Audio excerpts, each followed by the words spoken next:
Welcome back into the Sports Source, this segment of our program, brought to you by Calhoun's. The holidays are almost here, and if you want great food minus all the hassle, turn to Calhoun's. Their holiday Feed 5 and Feed 10 packs include smoked turkey, dressing, peas, gravy, cranberry sauce, cheesecake for dessert. It's everything you could possibly need without all the hassle. You just call it, make the order to Calhoun's, then go pick it up. You're good to go. Thanksgiving, Christmas, any of the holidays, that's coming up. Give them a call this week. Order yours, Calhoun's holiday packs. All right. Want to welcome in the next two members of our panel. Happy to have VFL J.J. Sarlis with us today. J.J., thanks for coming in. Great to be here. And right down there, Chuck Cavallera is back with us, of course. Of course. Great to be here, Chuck? Yes, it's great to be of course. here. There we go. This is our hot read segment, so we got two questions, one for each of these pairings. I'll start with the former defensive lineman over here, Sarlis and Overstreet. We talk a lot on this show that if Tennessee does this, if Tennessee could do this, maybe if you get the turnovers, you can win here. You get it. My question is, though, are you just treading water until you can replace some of the guys on the offensive and defensive lines? I mean, until you can build up your lines, aren't we just kind of playing with smoke and mirrors here? Well, it looks like these guys up front are catching. I'm tired of watching the linebackers constantly getting knocked into, and the defensive tackles getting knocked into these guys. I don't know if we don't have the horses up front right now or what we have to do, but obviously I think we got to get better players, number one, and you need to attack. Right now we're not attacking, we're catching constantly. You know, you can watch your linebackers dodging a defensive tackle getting knocked back into these guys constantly. It can't be easy. I don't know what they're teaching up front right now, but I know what I was taught when I was there was if you're getting knocked backwards, you take a knee or you roll up, you make a pow, create a pow and let the guys behind you run.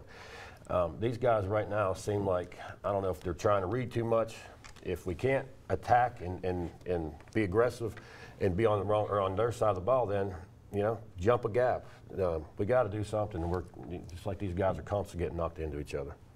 I think if you clearly look at Alabama's offensive line, you compare it to our offensive line, the makeup and the physical makeup of those two groups of athletes, that's what you need to win. We don't have that at the offensive line. That's a clear, we don't have an SEC offensive line that can match up with the tops in the SEC and push around defensive lines.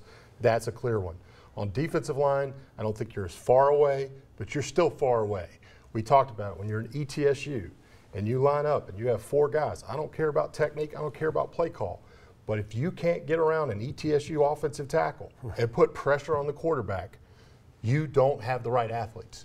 So yes, John, to your question, we are treading water until we get guys that can win one-on-one matchups in mono in the SEC consistently. That's the only way you're going to get these two groups better. You got to have better guys up front that are able to do that. Yeah, the guys you recruited got to pan out. I mean, you've gotten some highly rated guys, right? And they just didn't pan out. They don't show it. I mean, I don't see them. You know. Yeah, and I wonder how much of that, we were talking before the show, how much of that ties back to the wheel of strength coaches that you went through. Yes. Have you not built up your line, and that's impacting everything, especially on offense? You've got some skill players out there, but are they not allowed to really show their full potential because there's not a line to really get the whole play started in the right foot? There's 1,000 questions, but it sounds like the answer is it's a more detailed answer than what Pruitt gave last week. What he was hinting at, though, with I got to get 25 guys in here. Right. So, okay. 25 in the defense and offensive line. Well, guys. yeah, we talked about that a few weeks ago. I would recruit a whole lot of linemen this year. Jimmy Hyams and Chuck Cavallera down there. Let me ask you a question.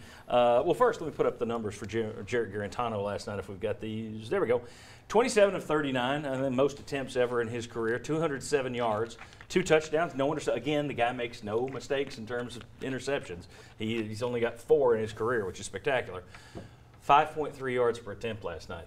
That's a losing number. That is not a good number, 5.3.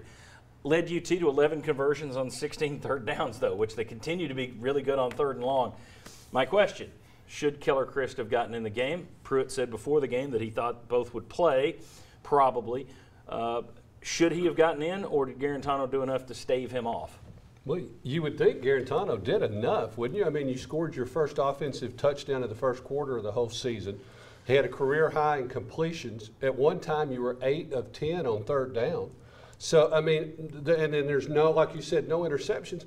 And then I'm not big on passer rating because I don't know what goes into it, but this passer rating is 130.7. and that's pretty good. So, I mean, all those things. So you say, I just think he did well enough, and maybe if the game had gone on a little longer, if you'd had another possession, like Jimmy said, you were so limited in the number of possessions, yes, but the way it was, no. Jimmy, should he have gotten in?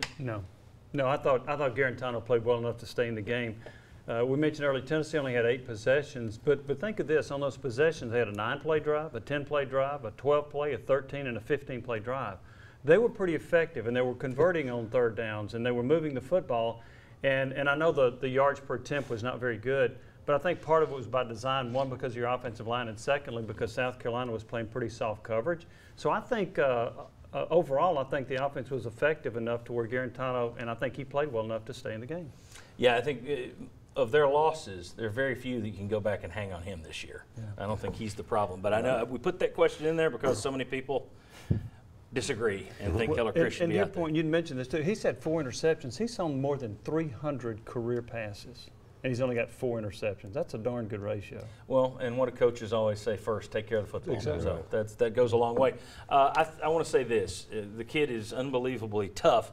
It's Halloween time, and I figured out who he was. The kid's Michael Myers because he keeps getting up. You think he's down and he's not going to get up from this one, and then up he comes. I also thought it was interesting that last night Jake Bentley apparently falls on the football and has to writhe around in pain for 2 or 3 minutes there in the end zone. He's laying there hurt. I felt so bad for him. Poor baby. Garantano, here's what his average play looks like.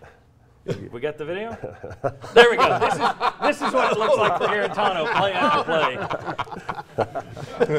All right, very good. Having a little fun. What are you going to do? Loss after loss, we've got to have a little fun. Later on, should Tennessee, or should we have seen more improvement from this Tennessee team than we've seen so far this year? More than have we seen as much as we expected back in August? And then also, our VFLs join us next, the rest of the panel, to talk about 3 up, 3 down. Who played well, who didn't last night? We'll discuss. Come on back on the Sports Source.